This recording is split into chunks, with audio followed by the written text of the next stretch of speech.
Hello guys, welcome to my YouTube channel. তো চলুন চলে আসছি আজকে একটা নতুন ব্লগ নিয়ে। চলুন দেখাচ্ছি। আজকে আমি গণেশ পুজোর ব্লগ নিয়ে আসছি। হ্যাঁ, অবশ্যই আমি বুঝতে পারছি ব্লগটা অনেকই পুরনো, কিন্তু তখন আমি আপলোড যেহেতু করতে পারিনি, যার জন্য কি আপনাদের সাথে এখন শেয়ার করছি। দেখুন, মালকানগিরি ফার্স্ট প্যান্ডেল গেছিলাম। প্যান্ডেলে কত সুন্দর অ্যান্ড কত বড় ভগবান হয়েছে।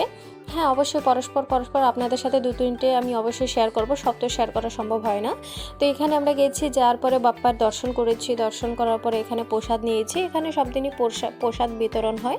তো অবশ্যই এখান থেকে মনু আর আমি দুজনেই প্রসাদ গ্রহণ করলাম। গ্রহণ করার পরে এখান থেকে বাপ্পার কাছে একটা দুটো ফটো নিলাম। ফটো নেওয়ার পরে আমরা ওখান থেকে বেরিয়ে গেলাম আর এক জায়গার জন্য। তো চলুন দেখাচ্ছি এরপরে আমরা কোথায় প্যান্ডেল গেছি। এরপরে বড় বাজার যে মার্কেটটা আছে রাস্তার সাইডে, দেখুন শিব ঠাকুর, যেহেতু গণেশ বাবার বাবা, তো সেই হিসাবে শিব ঠাকুরের ভিতরেই গণেশ ঠাকুর মূর্তিটা হয়েছে। তো চলুন মূর্তিটাও আপনাদের সাথে দেখাচ্ছি কি হয়েছে, কীরকম হয়েছে। ওখানে গেছি, ওখানেও ভোগ দিচ্ছিল, ওখান থেকেও ভোগ খেয়েছি। ওখান থেকে ভোগ খাওয়ার পরে ওখান থেকে চলে গেছি। আর এটা যে আমরা যাচ্ছি, এখানে হয়েছে সব থেকে বড়, মালকানগিরির যতবি মূর্তি তৈরি হয় সব থেকে বড় মূর্তি এখানেই হয়। তো চলুন দেখাচ্ছি আপনাদের সাথে, অবশ্যই শেয়ার করব সব সম্পূর্ণই।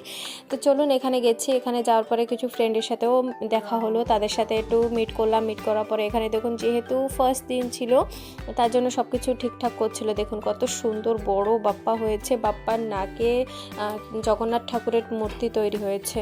তো এখান থেকে আমরা ঘুরলাম, ঘোরার পরে এখান থেকেও ফটো ভিডিও ক্লিক করলাম। ক্লিক করার পর এখানে ভোগ নিলাম। ভোগ নেওয়ার পরে ভোগ দিচ্ছিল, ভোগ প্রসাদ নেওয়ার পরে আমরা এখান থেকে বেরিয়ে গেলাম, কারণ আরও প্যান্ডেল আছে। কিছু প্যান্ডেল আপনাদের সাথে অবশ্যই শেয়ার করেছি যতদূর পেরেছি।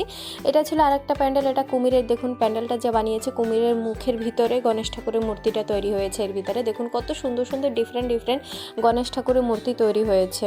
তো এখান থেকেও দেখলাম, দেখার পরে বহুতই ভালো লাগলো। এখান থেকে পরে যত জায়গায় যেরকম ছিল মালকানগিরি, যতগুলো জায়গা পেরেছি তত জায়গা ঘুরেছি। ঘোরার পরে ওখান থেকে সব জায়গা থেকে কিছু কোথায় প্রসাদ দিয়েছে। সব জায়গায় প্রসাদ দেয়, কোথায় খিচুড়ি দেয়, কোথায় অন্য প্রসাদ, ডিফারেন্ট প্রসাদ বি দেওয়া হয়। ওখান থেকে ঘুরে ফিরে আমরা দুজনই ঘুরে ফেরার পর আমরা এখান থেকে চলে গেলাম আর একটা প্যান্ডেলে। দেখুন আর একটা প্যান্ডেল আপনাদের সাথে শেয়ার করছি। এটা প্যান্ডেল নয়, এটা হচ্ছে গণেশ ঠাকুরের মূর্তি। দেখুন এটা পুরো গাছের যে শিকড় হয়ে থাকে সেই শিকড় দিয়ে বানানো, মানে এই যে জায়গাটা আছে এখানে কিছু সব দিনই ডিফারেন্টই বানানো হয়। তো দেখুন এখানে কত সুন্দর বানিয়েছে, মানে গাছের শিকড়ের মতন দেখা যাচ্ছে। এটা প্যান্ডেলও ছোটোখাটো প্যান্ডেল বানিয়েছে। এখানেও গেছি, এখানে থেকে ঘুরে এই যে প্রসাদ বিতরণ হচ্ছিলো, এখান থেকে ঘুরেছি। আর এটা দেখুন লাস্টে বাপ্পার যে বিসর্জন থাকে, বিসর্জনে গ্রামে পুরো ঘোরা হয়েছে। বাপ্পারকে বিসর্জন দেওয়া হচ্ছে। এখানে সবাই ডান্স করছে। ডান্স করার পরে ওখান থেকেও ভোগ দিল। ভোগ দিয়ে আমরা ভালো করলাম, বহুতই মিস করবো। 1 বছর পর আবার আসবে বাপ্পা। আজকের জন্য এটুকুই। Thank you so much. Subscribe my YouTube channel.